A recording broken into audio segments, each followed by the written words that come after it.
Olá, amigos da PV Sul. O texto de hoje é Filipenses, capítulo 1, dos versículos 21 ao 26, que diz assim: Porque para mim o viver é Cristo e o morrer é lucro. Caso continue vivendo no corpo, terei fruto do meu trabalho, e já não sei o que escolher. Estou pressionado dos dois lados. Desejo partir e estar com Cristo, que é muito melhor. Contudo, é mais necessário por causa de vocês que eu permaneça no corpo. Convencido disso, sei que vou permanecer e continuar com todos vocês, para o seu progresso e alegria na fé, a fim de que pela minha presença, outra vez, a exultação de vocês em Cristo Jesus transborde por minha causa.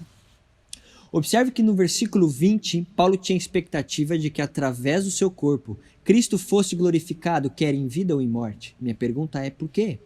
E a resposta encontra-se no início do nosso texto, porque para ele, o viver é Cristo e o morrer é lucro. Cristo era a razão da existência do apóstolo Paulo.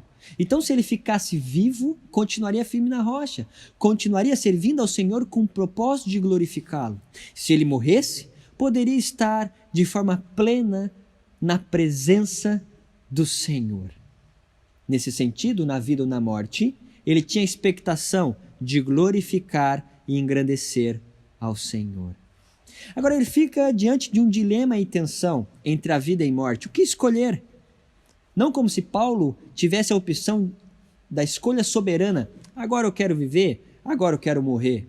Mas que mediante as duas possibilidades entre morte e vida, ele aponta no texto que de fato a morte é muito melhor, porque ele estaria juntamente com Cristo.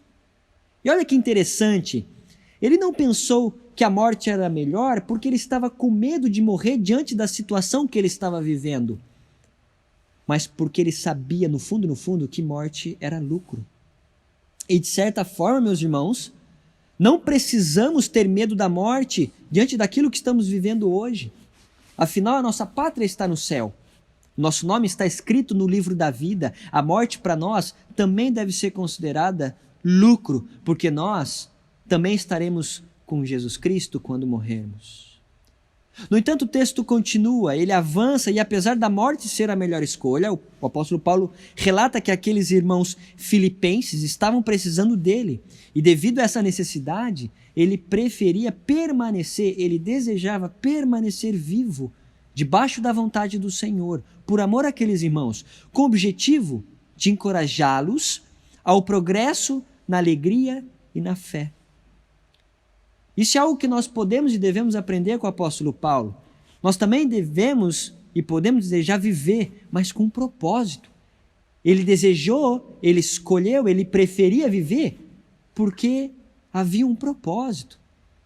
Nós também devemos fazer essa escolha e viver com um propósito. O propósito de glorificar o Senhor, o propósito de ajudar os irmãos a crescer na fé. No fim, nós não podemos esquecer que somos embaixadores de Cristo e devemos viver como tal. Por isso eu não sei qual é a sua situação, como você tem vivido ou a sua dificuldade, mas a minha oração é que você possa viver com propósito, desejando o progresso do Evangelho, a fé e a alegria dos seus irmãos até que Cristo venha. Que Deus te abençoe e amanhã continuamos com Filipenses.